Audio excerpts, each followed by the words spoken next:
जातं सहगण रघुनाथान्वितं तं सजीवं साद्वैतं सावधूतं परिजनसहितं कृष्णचैतन्यदेवं श्रीराधा कृष्णपादान् सहगण ललिता श्रीविशाखान्वितांश्च हे कृष्ण करुणा सिन्धो दीनबन्धो जगत्पते गोपेश गोपिकाकान्त राधाकान्त नमस्ते तप्तकाञ्चन गौराङ्गी राधे वृन्दावनेश्वरी वृषभानुसुते देवी प्रणमामि हरिप्रिये वाञ्छाकल्पतरुभ्यश्च कृपासिन्धुभ्य एव च पतितानां पावनेभ्यो वैष्णवेभ्यो नमो नमः। जय श्री कृष्ण चैतन्य प्रभु नित्यानंद श्री अद्वैत गदाधर श्रीवासादि गौर भक्तवृंद। हरे कृष्णा कृष्णा कृष्णा हरे हरे हरे राम राम राम हरे हरे। नमो विष्णुपदाय कृष्णपृष्ठाय भूतले श्रीमते भक्तिवेदान्त स्वामिनिधि नामिने नमस्ते सारस्वते देवे गौरवाणी प्रसारिणे निर्विशेष शून्यवादी प्रकाशिने।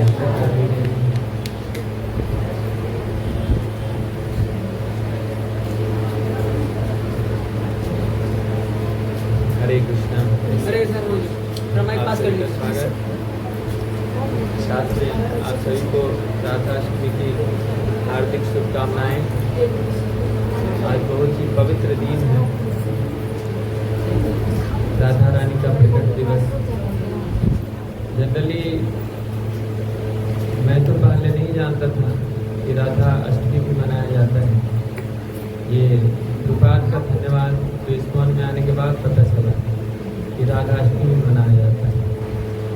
जैसे जन्माष्टमी सब जानते हैं, लेकिन राधा अष्टमी बहुत कम जानता है। जैसे जैसे इस्कॉन आगे बढ़ रहा है वैसे वैसे ये प्रचलन आगे बढ़ रहा है कि राधा अष्टमी मनाया जाता है।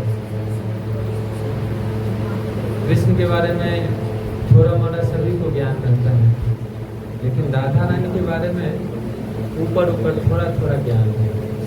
और ऐसा ज्ञान है कि समाज के लिए भी और अपने लिए भी बहुत ज़्यादा खतरनाक है। हम लोग राधा रानी को कृष्ण के प्रेमिका के रूप में देख लेते हैं, जो भगवान के चरणों में और राधा रानी के चरणों में महान अपराध है। बिना सोचे समझे हम लोग कुछ भी बोल देते हैं। तो राधा तत्व को समझना बहुत ही मुश्किल है। हम लोग भगवान के लीला को समझने का प्रयास करते हैं। भगवान का लीला से भी डिफिकल्ट है राधा रानी की लीला को समझना, उनके तत्व को समझना।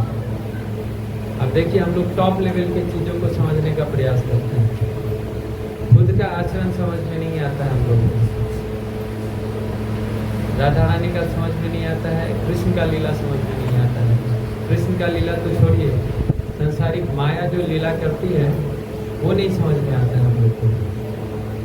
माया का भी लीला छोड़ दीजिए, हम लोग क्या करते रहते हैं, अपना कार्यकलाप समझ में नहीं आते रहता है कि क्या करने वाले हो। बहुत ऐसा होता है कि बहुत शांत अवस्था में बैठा रहेगा, कब गाली गलौज करते कुछ पता नहीं चलता है। तो जब हम लोग खुद के बारे में नहीं जानते हैं तो माया के बारे में कहाँ से जानेंगे। जब माया के बारे में नहीं जानते हैं फिर भगवान के बारे में कहाँ से जानेंगे। जब भगवान के बारे में नहीं जानते हैं तो फिर राधा रानी के बारे में कहाँ से जानेंगे। और इसके बारे में बोलने के लिए जब बोल दिया जाता है ना किसी को, तो इतना चिपली बोलने लगता है कि अरे कृष्ण राधा रानी के साथ विहार कर रहे हैं, मैं भी लड़कियों के साथ विहार कर रहा हूँ, है ना। भगवान जो युगल किशोर बोला जाता है, राधा रानी और कृष्ण, ये युगल रूप है। ऐसे भगवान न स्त्री है न पुरुष है। भगवान इस मटेरियल वर्ल्ड के बॉन्डेशन एंड नेचर से मुक्त है। लेकिन जब भगवान लीला करेंगे हम लोग के लिए तो स्त्री पुरुष का लीला तो करना पड़ेगा। ऐसे तो हम लोग अट्रैक्ट ही नहीं होंगे, समझेंगे ही नहीं। यहाँ पे कुछ ऐसा जीव कुछ करने लगे जिसके बारे में हम लोग कुछ कभी सुने ही नहीं, तो आश्चर्यचकित नहीं हो जाएंगे। उसके पास जाएंगे, कुत्ता को आप लोग देखे हैं तो कुत्ता आके भौंकने लगेगा तो आप सभी जाके बोलेंगे इसको भगाओ, है ना। जो आपको आप देखे हैं, ऐसा जीव आ जाए जिसको आज तक कभी देखे ही नहीं, वो भौंकने लगे, कोई पास में जाएगा, सब दूर भागेगा, अरे ये कहाँ से आ गया। कैसा जीव है ना? तो भगवान इस मटेरियल वर्ल्ड से तो है नहीं, लेकिन हम लोग इस मटेरियल वर्ल्ड में हैं। अब हम लोग इस मटेरियल वर्ल्ड में हैं, भगवान हम लोग को सिखाने के लिए आ रहे हैं, हम लोग जैसा लीला करेंगे ना, तो इस संसारिक स्त्री पुरुष के रूप में आते हैं भगवान, जिसको हम लोग मजाक में ले लेते हैं। तो कृष्ण जो है, कृष्ण का एक स्त्री का रूप है, जिसको बोलते हैं राधा रानी। राधा रानी स्त्री नहीं है, राधा एक शक्ति है और कृष्ण शक्तिमान है। लेकिन हम लोग क्या समझते हैं, राधा एक नारी है। नहीं, जैसे जैसे भगवान लीला करते हैं वैसे ही राधा रानी अपने आप को अलग रूप में विस्तार कर लेती है। जैसे भगवान कृष्ण जब राम बन के आते हैं तो राधा रानी क्या बन जाती है, माता सीता। जब कृष्ण नारायण बन के आएंगे तो राधा रानी किस रूप में आ जाएगी, माता लक्ष्मी के रूप में आ जाएंगे। और जब कृष्ण चैतन्य महाप्रभु के रूप में आ जाएंगे तब राधा रानी किस रूप में आएंगे, गदाधर पंडित के रूप में। अब बताइए, राधा रानी स्त्री है तो पुरुष, यहाँ पे तो पुरुष के रूप में आ गई है। तो ये जो हम लोग के दिमाग में बैठा हुआ है कि राधा एक स्त्री है, बिल्कुल ही गलत है। राधा स्त्री नहीं है, वास्तव में भगवान की शक्ति है, जो भगवान की लीला में किसी भी लीला में पार्टिसिपेट करती है, या फिर ये पुरुष बन के हो या फिर स्त्री बन के हो। अब राधा का ओरिजिन, जो राधा शब्द आया है, एक शक्ति का नाम राधा कैसे पड़ा, ये बताता हूँ। भगवान पूर्ण शक्तिमान है, भगवान के पास बहुत ज्यादा ऑपलेंसेस हैं। एक बार रास मंडल में, ये भौतिक संसार का लीला नहीं बता रहा हूँ, आध्यात्मिक संसार का लीला बता रहा हूँ कि राधा तत्व प्रकट कैसे हुआ। जैसे बलराम जी प्रकट होते हैं भगवान कृष्ण के दाहिने भाग से, और राधा रानी प्रकट होती है भगवान के लेफ्ट से, बाएं भाग से। अब देखिए कि राधा रानी प्रकट कैसे हुई और क्यों हुई, इसका क्या प्रयोजन था प्रकट होने का। दूसरा कारण ये भी बताऊंगा कि इस पृथ्वी पे कैसे आया, 2 कारण बताऊंगा और साथ में कुछ लीलाएं बताऊंगा। ज़्यादा नहीं बताऊंगा क्योंकि हम लोग राधा तत्व को समझने लायक नहीं है। आप लोग हैं लेकिन मैं नहीं हूँ, मेरे को ज़्यादा नहीं समझ में आता है। जो वैष्णव जन से आचार्यों से सुना हो, ये बताने का प्रयास कर रहा हूँ। अभी डीप में अगर जाऊँ तो हम लोग का दिमाग काम करना बंद कर देता है कि कितना हाई लेवल है ना। अक्सर हम लोग मीरा से राधा का कंपेयर कर देते हैं, राधा रानी का, बल्कि मीराबाई एक भक्त है, राधा रानी ठाकुरानी भगवान की पूर्ण शक्ति है। पूर्ण शक्ति जानते हैं, भगवान के अनेक प्रकार की शक्तियाँ हैं, जिसमें से टॉप लेवल की शक्ति है राधा रानी। और इसको हम लोग संसारिक लोगों से कंपेयर करके समझने का प्रयास करते हैं, तो भारी गलती कर देते हैं। अब देखिए कि राधा शब्द कैसे है। भगवान कृष्ण पूर्ण शक्तिमान है, वो कुछ भी कर सकते हैं। अब हम लोग को लीला करके बताने आए हैं, जिससे हम लोग भगवान के पास जा सके। इस भौतिक संसार में भटक गए हैं, भगवान से पिछड़ के आ गए हैं, तो भगवान कृष्ण कुछ न कुछ तो दिखाएंगे ना, तभी तो हम लोग अट्रैक्ट होंगे। जैसे एक भौतिक एग्जाम्पल देता हूँ, जैसे किसी लड़की को प्रपोज करना हो कॉलेज लाइफ में, तो लड़का क्या करता है, कुछ गुंडे को छढ़ा देता है, बोलता मेरे से झगड़ा करना, मैं जीत जाऊंगा तो लड़की इंप्रेस हो जाएगी, मेरे से फ्रेंडशिप करेगी, इस टाइप का होता है।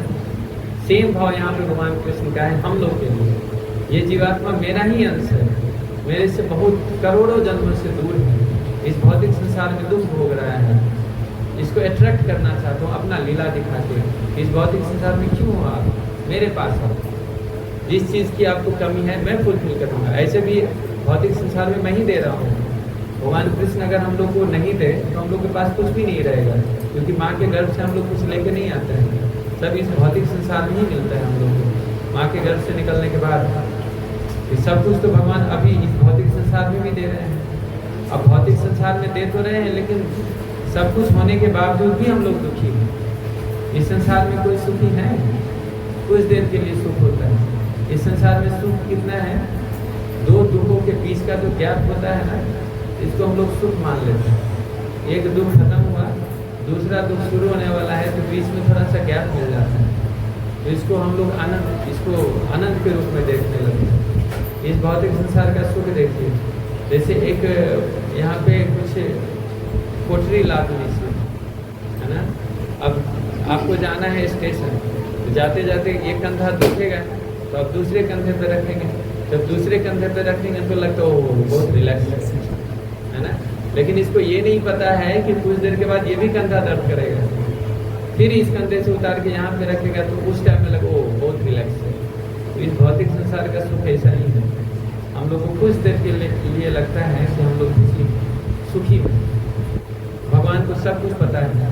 तो हम लोग को यहाँ पे आते हैं बुलाने के लिए, बच्चा इस भौतिक संसार में जो मैं बनाया हूँ ये दुखालयम और अशाश्वतम है, यहाँ पे दुखों का घर है, ये मत रहो यहाँ पे, मेरे पास आओ, मेरे पास सब कुछ है आपको देने के लिए। अब ऐसे बोलने से तो कोई समझेगा नहीं, तो लीला करके बताते हैं कि आपको क्या लग रहा है कि मैं कमजोर हूँ, आपको क्या लग रहा है कि मेरे पास धन नहीं है, मैं लक्ष्मीपति हूँ, मैं संसार को एक राय के बराबर हिसाब से उठा सकता हूँ। जैसे गोवर्धन पर्वत उठाए थे, अनंत शेष अनंत कोटि ब्रह्मांड को अपने मस्तक पे धारण किए हैं, जो भगवान का पूर्ण अंश है, एक छोटा सा अंश है। अब अंश भगवान का इतना पावरफुल है तो भगवान कितने पावरफुल होंगे। तो ये सब लीला करके हम लोग को अट्रैक्ट करने आते हैं, जिससे हम लोग भगवान के पास जा सके, अपने पिता के पास जा सके। तो भगवान को लीला करने की इच्छा हुई तो उनके लेफ्ट साइड से एक बहुत ही सुंदर स्त्री प्रकट हुई। दास मंडल आध्यात्मिक संसार की घटना है, इस भौतिक संसार की घटना नहीं है। वाम अंग से सुंदर स्त्री प्रकट होती है, प्रकट होते ही क्योंकि ये सेविका है, भगवान की दासी है, टॉप मोस्ट भक्त है राधा रानी। अब प्रकट होके वो दौड़ती है, पहला कहाँ पे प्रकट हुई, रास मंडल में, तो राम समझे। अब ये दौड़ती है, दौड़ के जाती है भगवान के लिए फूल तोड़ने के लिए, जो भगवान के चरणों में अर्पित कर सके। तो मतलब धावक होता है ना, दौड़ना। तो रास मंडल का राम और दौड़ के गई फूल को तोड़ने के लिए, भगवान का सेवा करने के लिए, तो दोनों शब्दों को मिला के बना था राधा, समझे। राधा शब्द का ऑरिजिन कहाँ से है, आध्यात्मिक संसार से। किस लिए, हम लोग के लिए। अब राधा रानी के साथ भगवान लीला करेंगे। तो ये राधा रानी कौन है, भगवान की शक्ति है। ये कभी स्त्री के रूप में आती है, कभी पुरुष के रूप में आती है। तो ये स्त्री पुरुष नहीं है, भगवान के प्रेम का नहीं है, भगवान की शक्ति है। ये प्रेम का रूप के रूप में आ सकती है, दोस्त के रूप में आ सकती है, कभी कभी जैसे गदाधर पंडित के रूप में आए हैं, तो गाइड के रूप में आए हैं, मार्गदर्शक के रूप में आए हैं। तो राधा रानी कृष्ण के मार्गदर्शक के रूप में भी आती है। तो हम लोग राधा तत्व को ऐसे नहीं समझ सकते, अच्छा प्रेम का थी, दिस था, दैट था, ये सब बहुत बड़ा अपराध है। तो पहले ठीक से समझिए कि राधा रानी है कौन। तो पूर्ण शक्ति है जो किसी रूप में आती है। अब वहाँ पे तो प्रकट हो गई, अब हम लोग को अट्रैक्ट करना है तो पृथ्वी पे आएगी तभी तो अट्रैक्ट करेंगे। अब ये तो लीला हुआ था स्पिरिचुअल वर्ल्ड में, हम लोग हैं इस भौतिक संसार में। तो आप देखिए कि राधा रानी यहाँ पे कैसे प्रकट हुई। यहाँ पे क्या होता है, एक हिमालय पर्वत है ना, उनकी पुत्री का नाम है पार्वती, और उसी के बगल में विंध्य पर्वत है। उस टाइम में पर्वत सब उड़ा करता था। आप सुने होंगे मैनाक पर्वत, जब भगवान रामचंद्र पुल बनाए थे ना, रामायण में आप सुने होंगे। तो ये सब पर्वत पहले उड़ा करता था। तो इंद्रदेव क्या किया, इसका पंख काट दिया। इंद्रदेव को डर लग गया कि अब बड़ा बड़ा विशाल पर्वत उड़ रहा है, किसी के छत पे गिर गया, किसी शहर में गिर गया तो पूरा शहर ही खत्म हो जाएगा। अब थोड़ा सोच के देखिए कि हिमालय पर्वत उड़ने लगे, कितना टेंशन हो जाएगा ना। हिमालय पर्वत को छोड़िए, हिमालय पर्वत का छोटा सा पार्ट से उड़ने लगे। अब ऊपर मधुबनी शहर से होके जा रहा है, अब 3-4 किलोमीटर का तो होगा।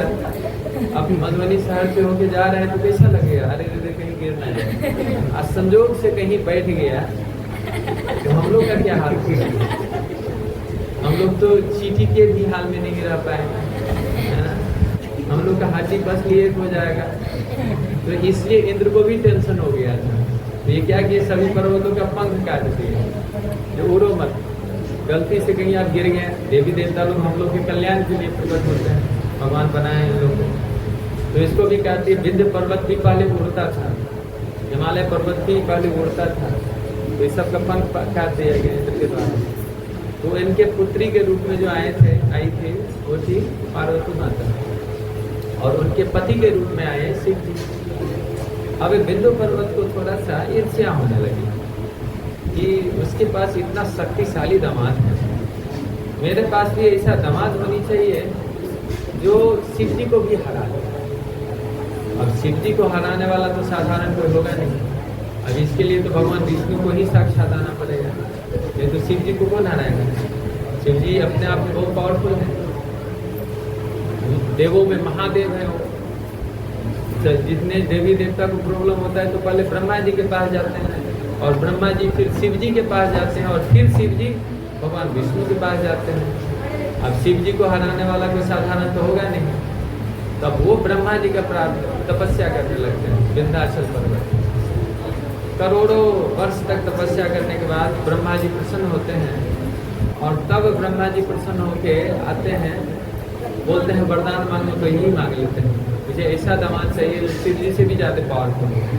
अब ब्रह्मा जी बोल तो देते हैं तथा उसको, लेकिन फिर टेंशन में आ जाते हैं, भैया बोल तो दिया लेकिन इतना पावरफुल दामाद आएगा कहाँ से। अब वो क्या करते हैं, अब शिव जी से पावरफुल दामाद मतलब विष्णु कृष्ण। अब कृष्ण का पत्नी का नाम क्या है, जैसे अगर लीला के दृष्टिकोण से देखें तो रुक्मिणी माता है ना, एक है 16,108, इसमें से मेन कौन है, रुक्मिणी किसकी विस्तार है, नहीं चंद्रावली। ये भी इतना डीप नहीं ले जाऊंगा, थोड़ा सा हल्का बताऊंगा। और राधा रानी किसकी विस्तार, राधा रानी का विस्तार कौन है, सत्यभामा। ये जो ब्रज में लीला हुआ है ना, ये द्वारका में लीला हुआ है, इसका कनेक्शन है वहाँ पे। तो इतना डीप नहीं ले जाऊंगा, ऊपर ऊपर सिर्फ सुनाऊंगा। ये सब डीप जानना हो तो अगले रविवार को आ जाइएगा, इसमें सुनाऊंगा पूरा लिंक करके। तो हुआ क्या, अभी इस पर्वत के बता, हाँ अब इसके लिए ब्रह्मा जी टेंशन में आ गए कि अब इससे पावरफुल दामाद चाहिए तो राधा रानी का तपस्या करना पड़ेगा। अब ब्रह्मा जी तपस्या करने लगे राधा रानी का। अब राधा रानी बहुत दिनों के बाद प्रसन्न हुई है और प्रकट हुई, इनसे प्रार्थना की कि देखिए मैं तो वरदान दे दिया हूँ लेकिन ये फुलफिल होगा नहीं, तो क्या करें। तो ये राधा रानी बोलती है ठीक है, मैं बिंदु पर्वत के पुत्री के रूप में प्रकट होंगी। अब वहाँ पे बात हो जाता है। उसी बीच में क्या होता है, भगवान श्री कृष्ण प्रकट होते हैं कहाँ पे, वासुदेव और देवकी के। जब वासुदेव और देवकी के यहाँ प्रकट हो जाते हैं ना, तो और फिर वासुदेव लेके जाते हैं नंद महाराज के यहाँ भगवान कृष्ण को। तो वहाँ पे दो बच्चे हैं, एक लड़की और एक लड़का। अब लड़की का क्या होता है, लड़की को उठा के लेके आ जाते हैं कौन, वसुदेव जी। ये लड़की कौन होती है, दुर्गा माता, और कंस रहता है दुर्गा माता का भक्त। अब जब ये उठा के पटकने लगता है तो ये हाथ से छूट जाती है और वो चेतावनी देती है कंस को, दुष्ट तुमको मारने वाला प्रकट हो गया। अब कंस को तो और ज़्यादा टेंशन हो जाता है, कैसे प्रकट हो गया, मैं तो हाई सिक्योरिटी लगा के रखा था, एक अलग अलग स्टेज का सिक्योरिटी जिसको कोई तोड़ न सके। तो ये अजूबा चीज़ कैसे हो गया, लेकिन हो गया था। अब वहाँ पे भगवान श्री कृष्ण को लेके जाते हैं, भविष्यवाणी कर देती है दुर्गा माता कि आपका भगवान कृष्ण के साथ 8 शक्तियाँ और प्रकट हो रही है। आप एक शक्ति की बात कर रहे हो, उनके साथ 8 शक्ति प्रकट हो रही है। ये कौन कौन सी 8 शक्ति, अष्ट शक्ति का नाम सुने आप लोग, ये सभी भगवान की शक्तियाँ हैं। इसमें 2-3 का नाम बता देता हूँ, राधा रानी, चंद्रावली, ललिता सखी और विशाखा सखी। इससे आगे नहीं, ये शक्तियाँ नहीं है, ये सब शक्तियाँ नहीं है, ये राधा रानी की सखी है वो, शक्तियाँ कोई दूसरी। खैर इतना डिटेल्स नहीं जाइए। अब दुर्गा माता भविष्यवाणी कर देती है कि 8 शक्ति प्रकट हुई है जो तुम्हारे विनाश का कारण बनेगी। और कंस और ज़्यादा टेंशन में आ जाता है कि एक तो पहले प्रकट हो ही गया है, साथ में 8 शक्ति भी प्रकट हो गया है। अब ये खेचरी बोलते हैं पूतना, जो छोटे छोटे बच्चे को मारने में इसको आनंद आता है। अब खेचरी को आदेश देता है कंस कि देखो मेरा दुश्मन तो प्रकट हो गया है, अब इसको मैं ढूंढ नहीं पा रहा हूँ, आप क्या करो कि 10 दिन के अंदर जितने भी बच्चा पैदा हुआ है सभी को मारो। अब पूतना को तो अच्छा लग ही रहा था बच्चे को मारने में, तो ये क्या करती हैं, उड़ते उड़ते पहुंच जाते हैं बिंदु पर्वत पे। और इस टाइम में राधा रानी और चंद्रावली दोनों प्रकट हुई रहती है वहाँ पे। इधर कृष्ण प्रकट हो चुके हैं, उधर राधा रानी प्रकट हो चुकी हैं। अब पहले क्या करती है ये पूतना, दोनों बच्चे को उठा लेती है, चंद्रावली और राधा रानी को। अब उठा लेती है तो वहाँ पे पंडित जी उनका संस्कार हो रहा होता है। जब बर्थ होता है ना बच्चे का, तो जो बड़े लोग होते हैं उसको मंत्र के द्वारा सुरक्षित करते हैं, अब सब उनसे बचाते हैं। तो वहाँ पे पंडित लोग बैठ के यज्ञ करते रहते हैं दोनों बच्चों के लिए। अब दोनों बच्चों को उठा लिया ये पूतना, तो वृंदावन पर्वत को बहुत ही गुस्सा आया। ये बोला पंडितों मंत्र का उच्चारण करो और दोनों बच्चों को मेरे पास लाओ। तो अब पंडित लोग उस टाइम में ब्राह्मण के पास शक्तियाँ होती थी, मंत्र के द्वारा कुछ भी कर देते थे वो। अब ये मंत्र पढ़ना शुरू किए तो पूतना कमजोर होने लगी। अब दोनों बच्चा हाथ से गिरने लगा, तो पहले गिर गई चंद्रावली और बाद में गिरी राधा। अब चंद्रावली कहाँ गिरी, तो विदर्भ देश में, जहाँ का राजा था भीष्मक। और राधा रानी गिरी कहाँ पे, रावल साइड में। रावल साइड में गिरी नहीं थी, गिरी थी उसी साइड में, विदर्भ देश के साइड में ही। लेकिन पौर्णमासी जो भगवान की लीलाओं को अरेंज करती है, वो क्या की, राधा रानी को उठा के दे दी मुखरा को। मुखरा कौन है जानते हैं आप लोग, राधा रानी का नानी, उसका नाम है मुखरा। अभी हिस्ट्री बताऊंगा 5 मिनट के अंदर। अब मुखरा को दे दिए पौर्णमासी। मुखरा क्या की, वृषभानु देव को दे दिए। तो राधा रानी का पिता का नाम क्या है, वृषभानु, और माता का नाम प्रीतिदा। कीर्ति नहीं, प्रीतिदा नाम। अब वृषभानु को दे दी कि देखो बहुत सुंदर कन्या है, इसको पालो पोसो। तो उधर राधा रानी यहाँ पे प्रकट हो गई। और भी लीलाएं हैं, अनेक कल्प में अलग अलग तरीके से प्रकट हुई है राधा रानी। तो एक कल्प का बता रहा हूँ। अब एक साइड राधा रानी प्रकट हो गई और दूसरी साइड जो चंद्रावली जो भीष्मक के यहाँ है अभी, तो 5 वर्ष तक वहाँ पे रही। और फिर जामवंत इस बच्चा को लेके चले जाते हैं कहाँ पे, विंध्याचल पर्वत के यहाँ। और फिर वहाँ पे पालन पोषण होता है, जो बाद में ब्रज आ जाती है वो। तो ये चंद्रभानु की पुत्री बनती है। तो दोनों बच्चा प्रकट हो गई, राधा रानी भी और चंद्रावली भी। अब देखिए इधर कृष्ण प्रकट हो गए हैं, इधर राधा रानी प्रकट हुई है। स्पिरिचुअल वर्ल्ड में कैसे प्रकट हुए हैं राधा रानी, रास से। मटेरियल वर्ल्ड में बिंदु पर्वत के इच्छा को पूर्ण करने के लिए पुत्री के रूप में, है ना। अब दोनों प्रकट हो गए हैं। अब लीला भी तो होगा ना। जब भगवान कृष्ण को पता चला कि मेरे शक्ति को टच कर दिया पूतना, तो इसको यूनिक तरीके से मारे थे, बिना इसको चेहरा देखे। ये थोड़ा गुस्से में थे भगवान श्री कृष्ण, मेरे शक्ति को कैसे टच किया।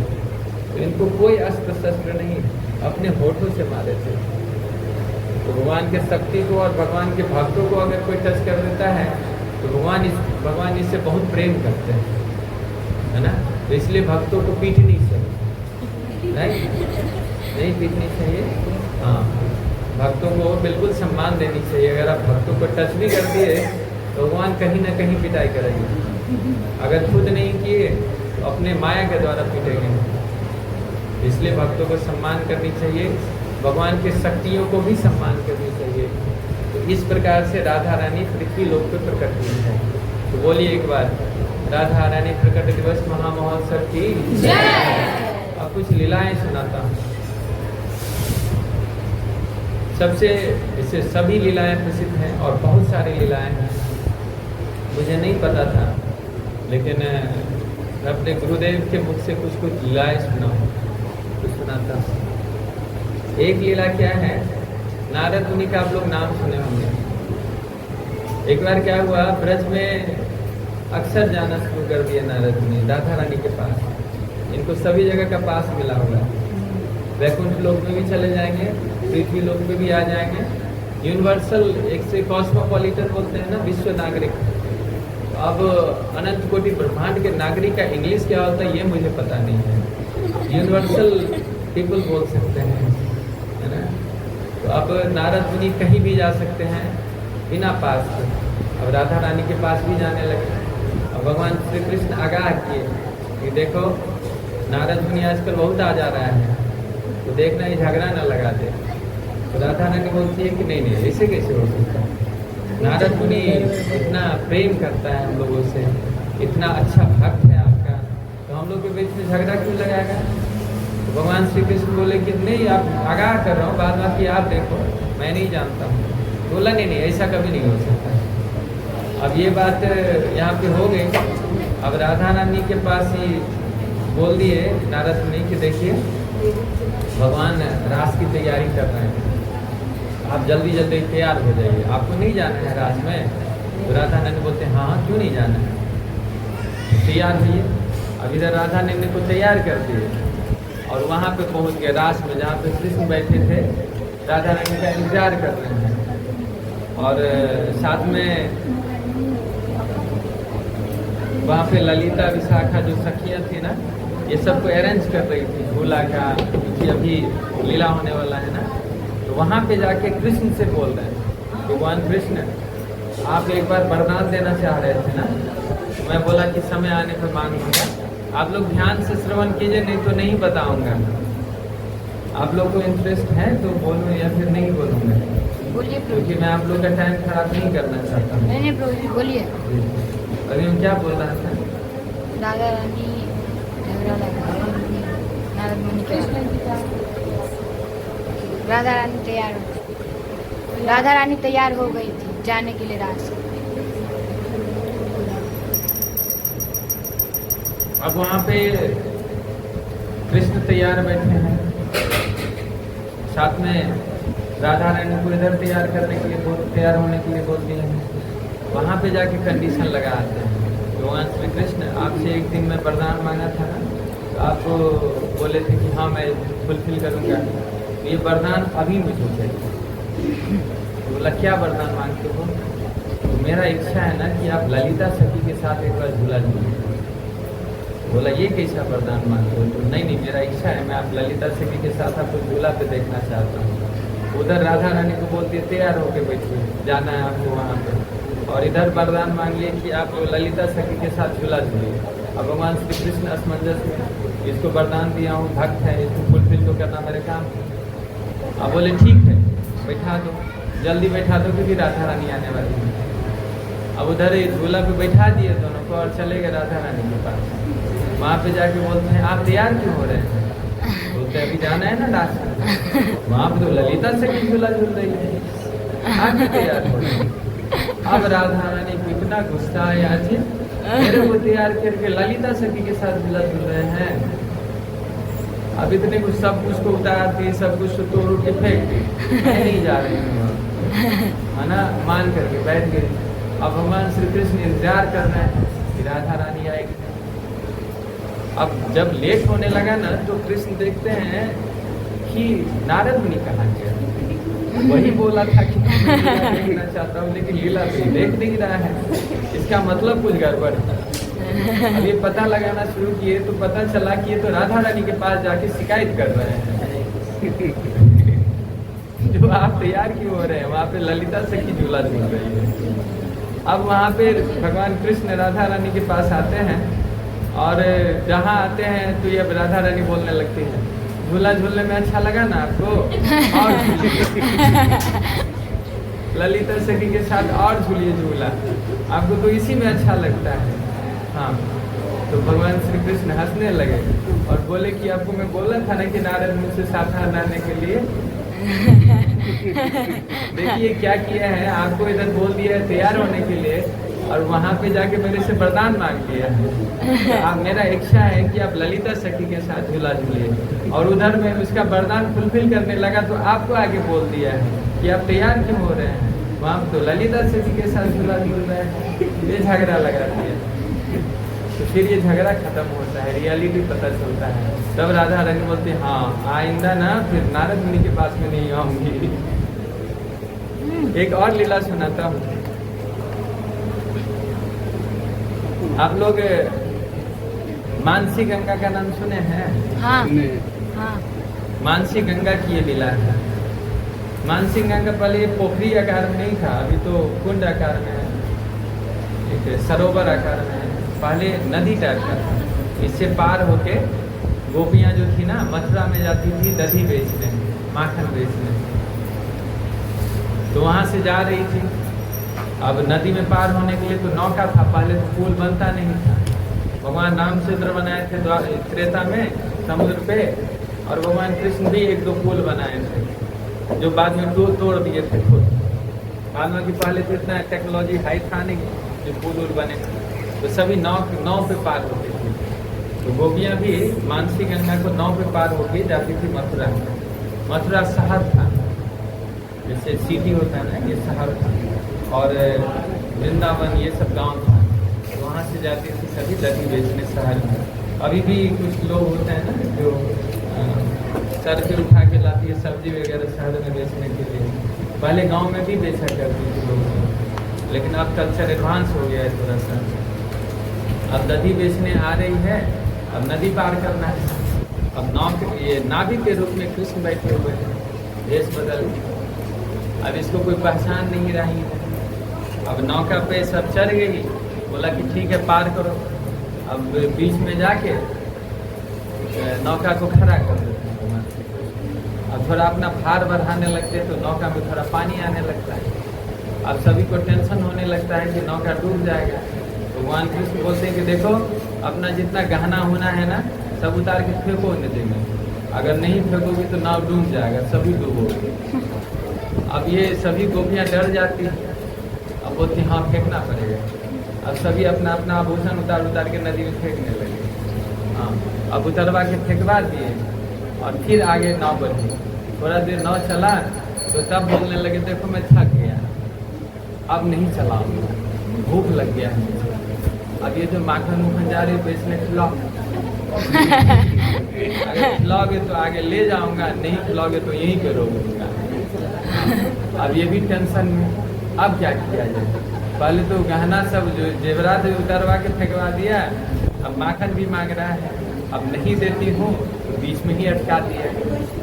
अब कोई ऑप्शन नहीं है उसके पास, तो अब सभी इसको माखन खिलाना शुरू। अब माखन खाते खाते अब इतना प्रेम मिल रहा है तो अपने स्वरूप में तो आएंगे ही कृष्ण। तो धीरे धीरे राधा रानी और सखियों को थोड़ा शक होने लगा, ये कुछ गड़बड़ लग रहा है, ऐसा तो नहीं कि ये कान्हा है।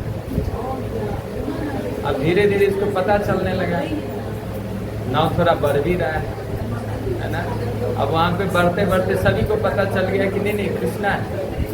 अब वहीं पे गाली देना शुरू की सभी गोपियाँ, और फिर तभी से कृष्ण धमका रहे हैं। अब गोपियाँ धमकाना शुरू की, नाव से उस पार ले चलो, नहीं तो तुमको छोड़ भी नहीं। वैसे भगवान कृष्ण ही फायदा में रहे। पहले तो यही फेंकवा दिए थे, पूरा माखन मुखन खा लिए, फिर आसान से पूरा पार करा दिए। और सब गोपियाँ बोलती है रुको बदला लूंगी बाद में, अभी तो जा रही हूँ, पूरा माखन खा गए हो, बदला लेती हूँ। इसी बीच में क्या होता है, एक दान घाटी स्थान आता है। इसमें संकरी कोर बोलते हैं, जो बहुत संकीर्ण रास्ता होता है। ये खुन्नस तो रहता ही है, जेवरात फेंकवा दिए थे और माखन खा गए थे। मटकी तो अक्सर फोड़ दिया करते थे भगवान श्री कृष्ण। एक चीज थोड़ा एक बताता हूँ, ये सब भगवान कृष्ण करते क्यों थे? मटकी फोड़ देना, जेवरात फेंका देना, ये सब का क्या लॉजिक है?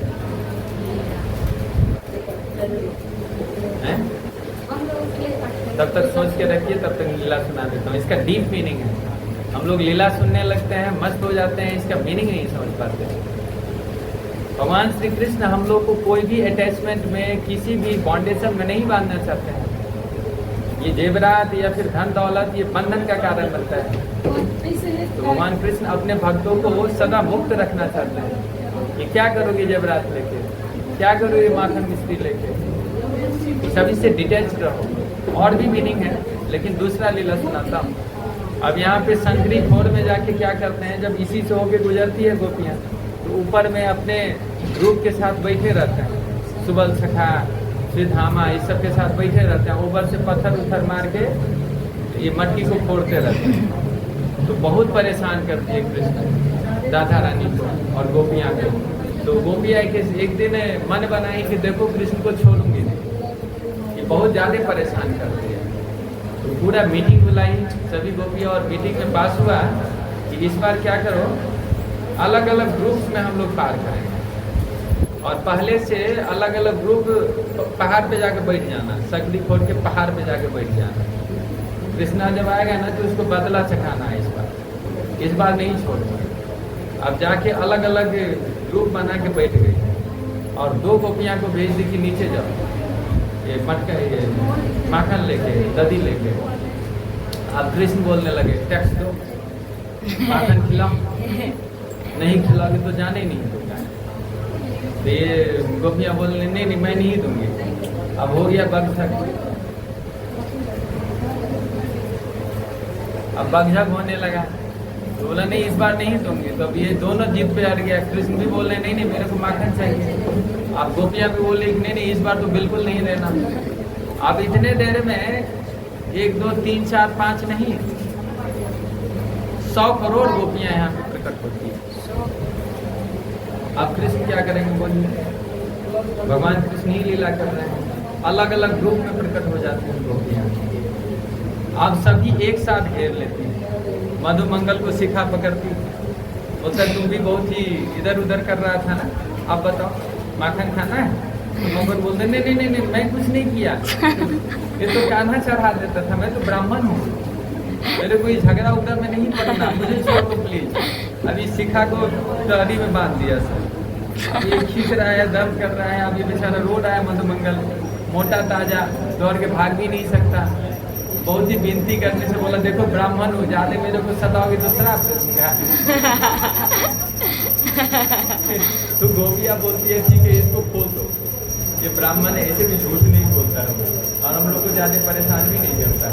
तो इसको खोल दिया, और बाद बाकी बाल को पकड़ के और पीटना शुरू, श्रीधामा को पकड़ के ढूंढ रही है सब।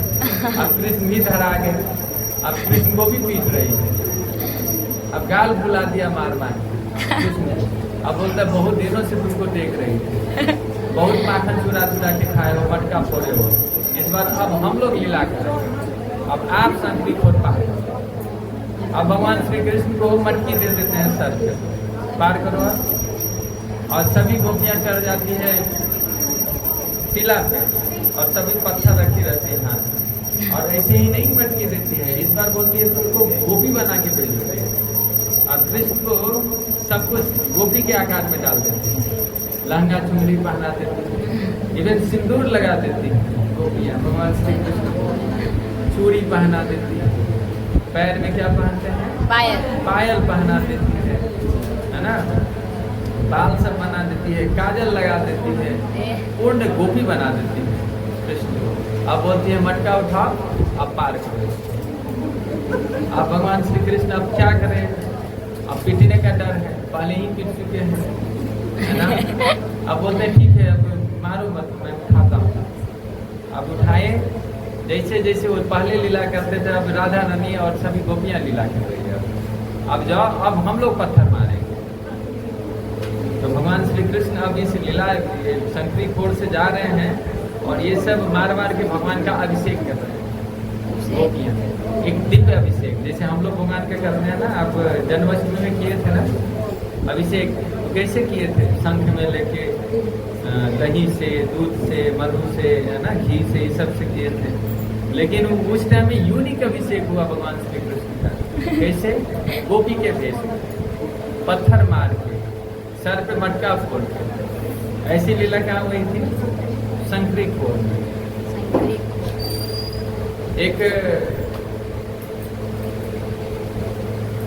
सफिशिएंट है इतना लीला या और सुना? और सुनाइए, और सुनाइए। बहुत सारे लीलाएं हैं। एक लीला बताता हूँ कि इसमें राधा रानी का तत्व क्लियर होगा।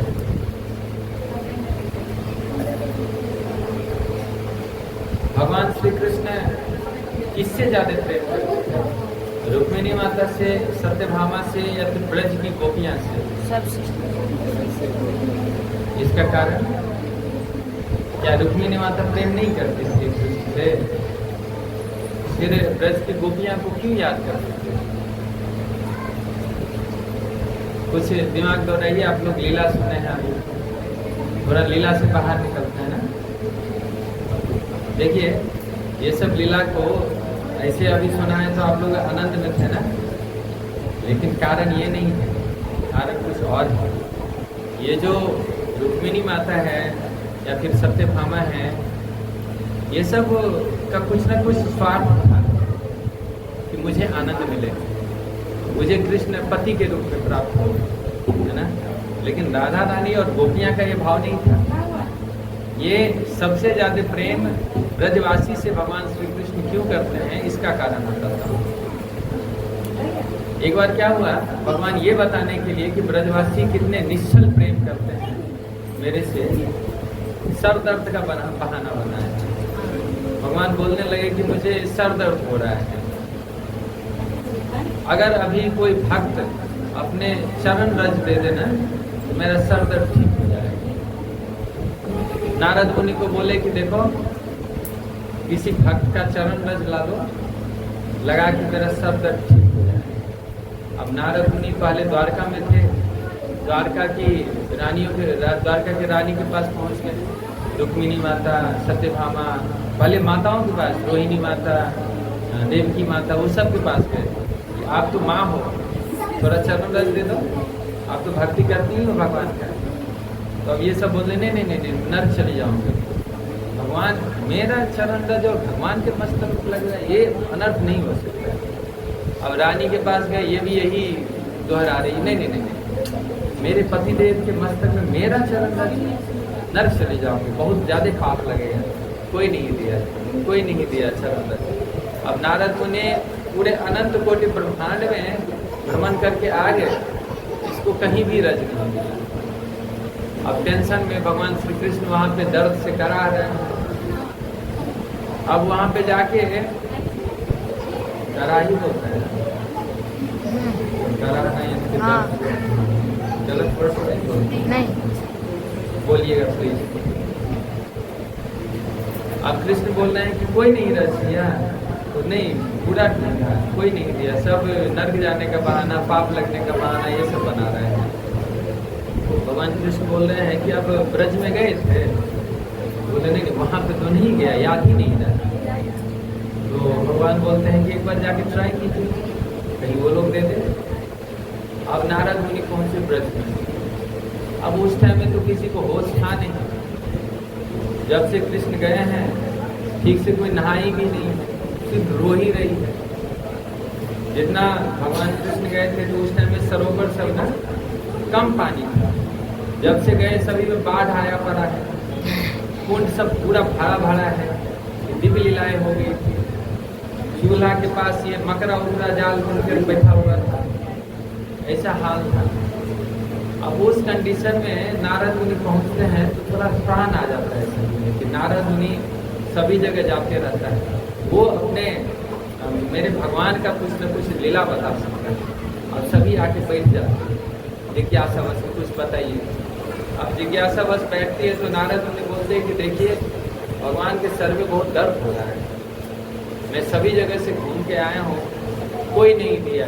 भगवान बोले हैं कि एक रज मिल जाए ना थोड़ा सा तो मेरा दर्द ठीक हो जाएगा, तो आप लोग देंगे। तो गोपियाँ बोलती है कि देखिए ऐसे मैं भक्त तो हूँ नहीं, लेकिन अगर आप मेरे पास आए हैं और अगर आप भक्त मानते हैं तो मैं थोड़ा बोरा में भर के दूँगी, तो आपको नर्क जाने का डर नहीं हो रहा है। नारद मुनि तो भगवान गोपियाँ बोलती है नर्क अगर स्वर्ग में ही जाऊंगी और मेरे स्वामी ही दुखी है तो स्वर्ग में रह के क्या करेंगे, इससे बेस्ट है ना कि मेरे स्वामी ठीक हो जाए। नर्क में चला जाऊं कोई बात नहीं, कृष्ण तो ठीक हो जाएंगे, अब मुझे नर्क में ही जाने दो। कितना चाहिए? थोड़ा दे दीजिए। नहीं थोड़ा की बोरा में भर के ले जाओ। अब सभी यहाँ के ब्रजवासी और गोपियाँ बोरा में भर के रज दे रही, ले जाओ। नर्क में जाने का डर, कोई डर नहीं, कुछ भी हो जाए कृष्ण को प्रसन्नता होनी चाहिए। आप सभी दे दिए। भगवान श्री कृष्ण वहाँ पे जाके चरण रज क्या लगाएंगे? नारद मुनि गए आश्चर्यचकित हो गए। तब पूछे कि दोनों में क्या अंतर है?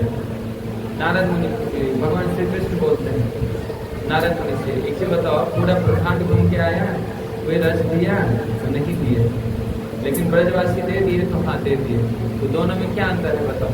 उसमें स्वार्थ था, इसमें स्वार्थ। ब्रजवासी से क्यों भगवान श्री कृष्ण प्रेम करते थे? उसके लिए क्यों रोते थे?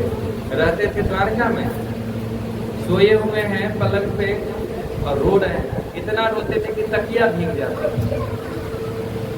और रोते रोते राधे राधे, कभी कभी श्री धामा, नंद महाराज, यशोदा माता ऐसे चिल्लाते रहते थे और रोते रहते थे। तो रुक्मिणी माता भी आश्चर्यचकित कि मैं अपने स्वामी का इतना अच्छा से सेवा करती हूँ। भगवान का पेट जानते हैं कैसा होता था? दूध जो दूहते हैं ना, तो फेन देखे ना, फेन जब ताजा दूध गिरता है तो फेन होता है। भगवान श्री कृष्ण का पलंग का जो ये होता था, फोम जैसा होता था, इतना मुलायम। आप थोड़ा सोच के देखिए कि फोम इतना मुलायम पलंग का गद्दा है, और भगवान का शरीर कितना मुलायम होता है। भगवान का शरीर कितना मुलायम होता है आप सबको? ऐसे संसार में पुरुष से कोमल जो होती है ज्यादा नारी, नारी का शरीर ज्यादा कोमल होता है पुरुष के कंपेयर। तो कुछ एडवांस नारी सुकुमार जो हो और ज्यादा कोमल हो, है ना? अब स्वर्ग की मान लीजिए मिस यूनिवर्स हो, ये ज्यादा कोमल हो। अब थोड़ा ऊपर जाइए, स्वर्ग की जो अप्सराएं हैं ये कितने ज्यादा कोमल हो, इससे भी ऊपर उठ जाइए। लक्ष्मी माता, ये कितने ज्यादा कोमल हो। लक्ष्मी माता जब भगवान का चरण दबाती है ना, इतने ज्यादा कोमल शरीर है भगवान का, चरण दबाने से छाले पड़ जाते हैं पैर में। और समझ में आया कि भगवान का शरीर कितना कोमल है। और ये भगवान द्वारका में रो रहे हैं, तो रुक्मिणी माता बहुत दुखी हो जाती है। मैं अपने स्वामी का इतना अच्छा से सेवा करती हूँ और तो पर भी रो रहे हैं, मैं क्या करूँ? तो एक दिन पूछ ली कि मेरे में क्या कमी है, मैं आपका कहाँ पे सेवा करने से चूक जा रही हूँ, जो आप ब्रज की याद में खोए रहते हैं, वहाँ के भक्तों के लिए रोते रहते हैं। तो ये कहानी सुनाते हैं कि देखिए आप लोग जो प्रेम करते हैं ना, इसमें कुछ न कुछ स्वार्थ है, अपना आप स्वार्थ देखते हैं। जो मेरे प्रसन्नता हो, मेरे पति मुझे संतुष्ट रखे, खुश रखे, मेरे लिए महल बनाए, मेरे लिए पारिजात फूल लेके आए, लेकिन ब्रज की गोपियाँ का कुछ भी ऐसा डिजायर नहीं, ये पूर्ण शुद्ध है, मेरे प्रसन्नता के लिए कुछ भी कर सकते। अगर जो भगवान कृष्ण के प्रसन्नता के लिए सब कुछ कर सकते हैं, क्या कृष्ण ऐसे छोड़ देंगे ब्रजवासी को? ऐसे नहीं छोड़ सकते। एक छोटा सा जब तक भोग लग रहा था, एक और सुना था कि भगवान कृष्ण भी इतना ही प्रेम करते थे गोपिया से, ये भी निस्वार्थ, बिना अटैच्ड हुए। भगवान को किसी से भी अटैचमेंट नहीं था। तो एक बार क्या हुआ, देखिए भगवान सब कुछ करते हुए पूर्ण स्वतंत्र कैसे हैं, पूर्ण ब्रह्मचारी कैसे हैं और मुक्त कैसे, ये बता रहा। एक बार क्या हुआ, दुर्वासा मुनि को भोग लगाने, मतलब खाना खिलाने जाना था यमुना के उस पार। अब यमुना में तो बाढ़ है, अब पार कैसे हो? भगवान कृष्ण को जाके बोलते हैं कि देखो आप तो कान्हा बहुत शक्तिशाली हो, थोड़ा यमुना जी में, यमुना जी आप ही की पत्नी है कालिंदी, थोड़ा बोल दो रास्ता दे देगी। भगवान श्री कृष्ण बोलते हैं कि यमुना जी को जाके बोलो कि कृष्ण अगर पूर्ण ब्रह्मचारी हो तो रास्ता दे। तो गोपियाँ हंसने लगती हैं, कृष्ण और पूर्ण ब्रह्मचारी, पूरा दिन मेरे साथ ब्रह्मचारी हो। तो ये हंसने लगती है, तो बोलते ठीक है तो मत पार हो, मत बोलो, बैठे रहो इसी बात। अब मरता क्या नहीं करता। अब जाके यमुना जी को बोलते हैं देखो अगर कृष्ण पूर्ण ब्रह्मचारी है ना तो रास्ता दे दो। यमुना जी जल्दी रास्ता दे देते। अब सभी गोपियां आश्चर्य, ये कैसे हुआ? 24 घंटे मेरे साथ रहने वाला पूर्ण ब्रह्मचारी कैसे हो सकता है? लेकिन जैसे तैसे उस पार गई। दुर्वासा मुनि को जितना भोग लेके गई थी सब खिलाया। और दुर्वासा मुनि कैसे खाए पता है आप लोग को? चबा चबा के नहीं खा रहे थे।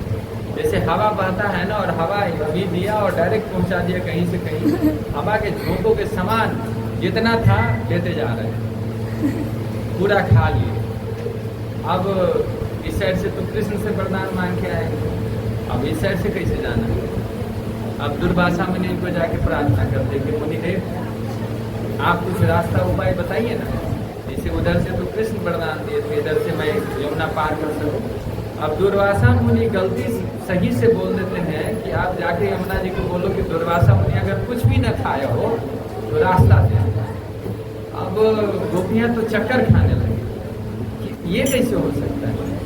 उधर ये झूठ बोल दिया कि ब्रह्मचर्य, उधर दुर्वासा मुनि बोले मेरे सामने में हवा के रफ्तार से इतना भोग खा गया और बोल रहा है कि जाके यमुना जी को बोलो कि मैं कुछ नहीं अगर खाया हूँ तो रास्ता दे। बड़ा आश्चर्य। और यही हुआ, जाके बोलती है कि दुर्वासा मुनि अगर कुछ नहीं खाया हो तो रास्ता दे। यमुना जी रास्ता दे देती है। अब टेंशन में आ गई गोपियां कि ये कैसे हो सकता है? अभी मेरे सामने में खाया है और तब ये भूखा कैसे हो सकता है? ये दोनों क्वेश्चन जाके पूछती है भगवान श्री कृष्ण कि कान्हा थोड़ा उलझ गई, बताओ कि ये कैसे सकते? आप पूर्ण ब्रह्मचर्य और दुर्वासा मुनि कुछ नहीं खाए। ध्यान से समझिएगा, बहुत ही डीप है। अब भगवान कृष्ण बोलते हैं कि देखो मैं आपके साथ हूँ लेकिन मैं पूर्ण स्वतंत्र हूँ। आपके प्रसन्नता के लिए मैं कुछ कर रहा हूँ। मेरे इंद्रियों पे पूर्ण कंट्रोल है। जैसे लस्टी इंसान होता है ना, लड़कियों के पीछे भागता है, ऐसे में बिल्कुल भी नहीं है। मेरे अंदर कुछ भी लक्ष्य नहीं है आप लोगों को। ये आपका इच्छा है कि आपके साथ मैं विहार करूं, आपके साथ नृत्य करूं, आपके साथ टाइम स्पेंड करूं, इसलिए मैं कर रहा हूं। मेरा इंद्रियां पूर्ण कंट्रोल है। मैं किसी के बहकावे में नहीं आता हूं, क्योंकि मेरा नाम आत्माराम है। मैं अपने आप में रमने वाला हूँ। इसलिए मैं बोला था कि मैं पूर्ण ब्रह्मचर्य हूँ। ब्रह्मचर्य इसको बोला जाता है जिसको अपने इंद्रियों पे कंट्रोल हो, जो एजिटेट ना हो रहा है ना। ब्रह्मचर्यति इति ब्रह्मचारी, जो ब्रह्म में विचरण करता हो। ये डिफिनेशन क्लियर हुआ कि भगवान श्री कृष्ण किसी के द्वारा प्रभावित नहीं होते। अब नारद मुनि अब दुर्वासा मुनि का आ गया केस। दुर्वासा मुनि के बाद कैसे समझे? अब ये यहाँ पे बताया जा रहा है कि साधु संत जो खाते हैं अपने लिए नहीं खाते हैं, भगवान के प्रसन्नता के लिए और भगवान के आदेश को फुलफिल करने के लिए एक्सेप्ट करते हैं। दूसरे के कार्मिक रिएक्शंस को अपने ऊपर लेने के लिए खाते हैं। तो दुर्वासा मुनि ये लीला में पार्टिसिपेट करने के लिए सब कुछ खाए थे। उसका कोई भी इच्छा नहीं था कुछ खाने का। समझे आप लोग इसको? दुर्वासा मुनि को भूख नहीं लगा था, उनकी कोई इच्छा नहीं थी खाने का। ये भगवान लीला कर रहे थे, लीला में पार्टिसिपेट करने के लिए, भगवान का गुणगान करने के लिए एक्सेप्ट किया। समझे? जैसे मैं अपना एग्जांपल देके बताऊं, मैं दुर्वासा मुनि नहीं हूँ। मान लीजिए कि मैं दरभंगा में खा के आऊँ, पेट बिल्कुल भरा हुआ, लेकिन आप लोग वाले थोड़ा गुरुजी पा लीजिए ना। अब किसके प्रसन्नता के लिए खाऊंगा? मुझे भूख नहीं है, इच्छा भी नहीं है, लेकिन मैं खाऊंगा। क्यों? क्योंकि आप लोग को थोड़ा सा आनंद आएगा, खुशी मन होगा कि यहाँ पे सभी भक्त बनाए हैं तो गुरु जी भी थोड़ा खा लेंगे। तो मैं किसके लिए खाया? तो मैं भूखा नहीं हूँ। खाता वो है जो भूखा हो। दुर्वासा मुनि कुछ भी नहीं खाए थे क्योंकि ये भूखा है ही नहीं। उनके भी अपने इंद्रियों पे पूर्ण कंट्रोल है। तो इस प्रकार भगवान किसी से मोहित नहीं होते भी हैं और होते भी हैं। तो भगवान के तत्व को समझना और राधा रानी के तत्व को समझ, जब भगवान के तत्व को ही नहीं समझ पा रहे हैं तो ये पूर्ण शक्ति जो है उनके तत्व को हम लोग समझ सकते हैं? नहीं समझ सकते। ये तो लीला थोड़ा सुना दिया हूँ इसलिए आप लोग को थोड़ा सा सर हल्का भी हो गया है।